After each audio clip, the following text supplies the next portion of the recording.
is it justified, essentially? Well, so doxing essentially if you reveal someone's personal details, including their location, their name, their phone number.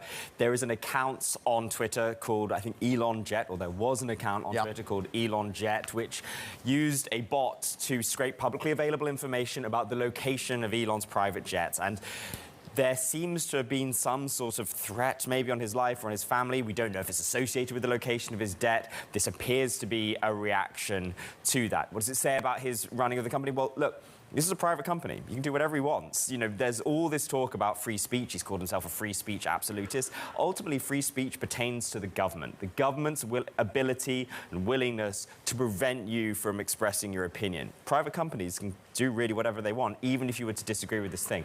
The thing is that he said that these journalists linked to that account, to the Elon Jet account. Yeah, I mean, it's pretty fascinating. I mean, as you say, free speech, even for Elon Musk, clearly has its limits. But we're not just talking...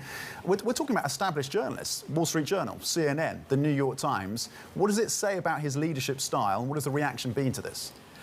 I mean, clearly there's a lot of... It's run according to his whims, right? This is a quick, reactive response to something. It doesn't seem to have been well enunciated. Here are the exact reasons I'm doing it. This is a change in policy. He appears to have reacted, with a certain amount of, I don't know, perhaps anger to the seemingly threats on his family. It is his company. He can do what he wants, for better or for worse. And if that leads to detrimental results for the company, that's ultimately his prerogative. Yeah, you can absolutely understand his concerns around security, but then the question is, to what extent is he broadening this out to journalists legitimately doing their job on reporting, even if it is critical on him and his companies?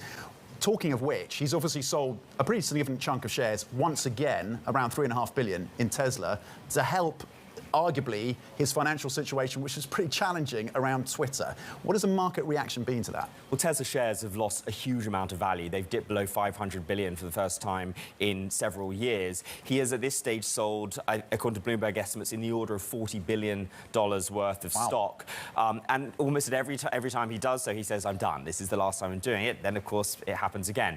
He has huge capital requirements at Twitter, not least the debt obligations, which have now been reported widely, by us at least, that Twitter owes $1.2 billion a year to service the debt that was, raised in order to acquire the company.